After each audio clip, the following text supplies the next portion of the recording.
Amen. So muli sa mapagpalang hapon po sa ating lahat, kami po ay naparito sa Sample Market para po maghayag ng libreng salita ng Diyos. Mga minamahal ng kapatid, huwag din po kayong mag-alala dahil hindi kami manghihingi sa inyo ng kahit na anuman pong bagay, lalong-lalo na po na ang pera. Alam niyo po ba kung bakit sinasabi sa pananakasulatan na kailangan natin ang salita ng Diyos?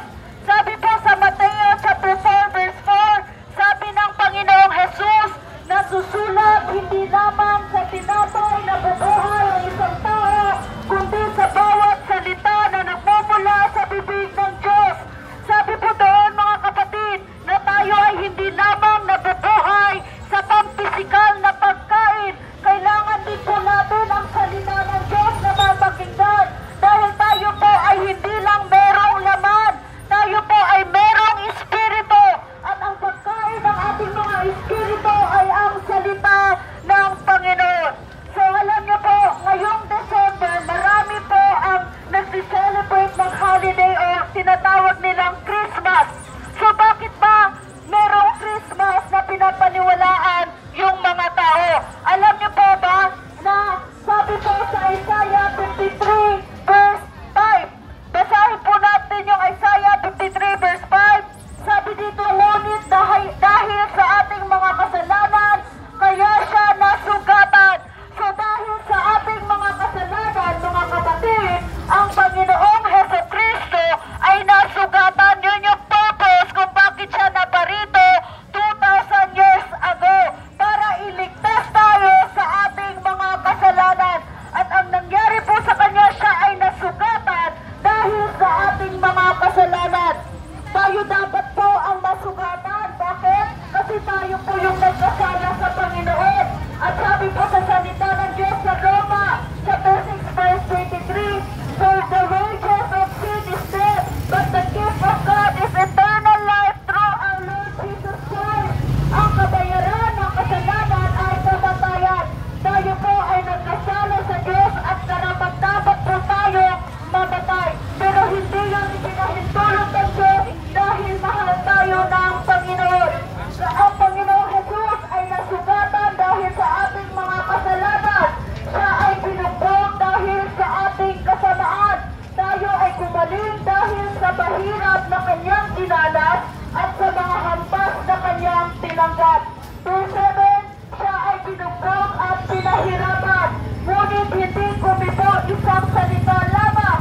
Tulad ay tupang nakatakdang patayin, parang korderong hindi tumututo kahit nagupitan, at hindi umiimig kahit kaunti man. Ito yung mga naranasan ng Panginoong Jesucristo 2,000 years ago nung siya na po ay pinaki para ipako sa krus. Sabi po dito, nang siya'y hulihin at hatulan upang mamatay, wala man lamang nagtanggol sa kanyang kalagayan. Siya ay pinatay dahil sa sala ng sangkatauhan. Alam niyo po ba, namatay ang Panginoong Jesucristo dahil po sa ating mga kasalanan. Sabi po sa Juan 3:16, ngayon na lamang ang pag-ibig ng Diyos sa sanlibutan, kaya't ipinagkaloob niya ang kanyang bugtong na anak, ang Panginoong Jesucristo, upang ang sino mang sumasampalataya sa kanya ay hindi mapamahabang. Dahil po ang mga hindi sasampalataya sa Panginoong Jesucristo ay mapapahamak. Meron po nakasulat sa John 6:23. Sabi po doon, ang mga taong hindi tumanggap sa anak ng Diyos, sa Panginoong Jesucristo, sila po ay walang buhay na walang hanggan at mananatili sa Kanya ang poot ng Diyos. Kung hindi tayo magsisisi sa ating mga kasalanan, hindi tayo magkakaroon ng buhay na walang hanggan sa hinaharap. At ang sabi doon, ang poot ng Diyos, ang galit ng Diyos ay mananatili sa ating kung hindi tayo magsisisi. Sabi po sa Isaiah 59 verse 2, ang mga kasalanan ninyo ang siyang naging dahilan kung bakit kayo nahiwalay sa Diyos. Kaya hindi ninyo siya makita at hindi niya kayo marinig. Mga kapatid, mga kaibigan, kung nais nating maligtas, kung nais nating magkaroon ng buhay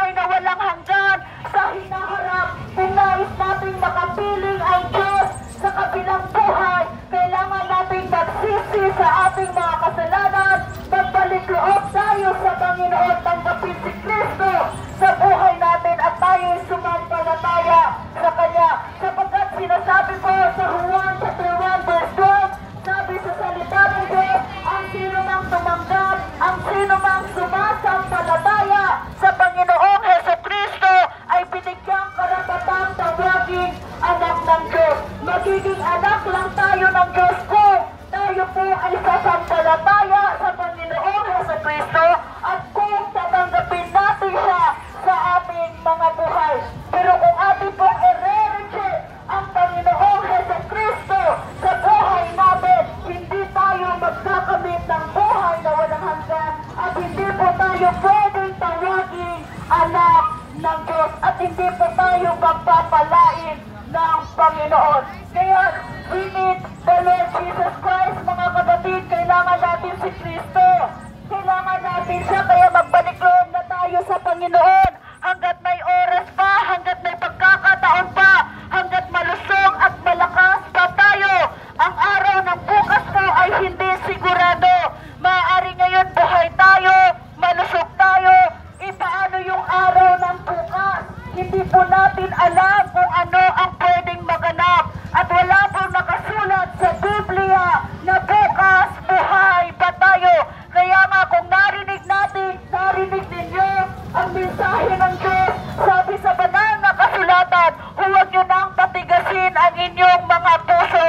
Magsisina tayo at magbalik loob sa Panginoon. Ngayon ang araw ng kaligtasan. Hindi po mamaya, hindi bukas, hindi sa mga susunod na araw, buwan, taon, kundi ngayon ang araw ng kaligtasan.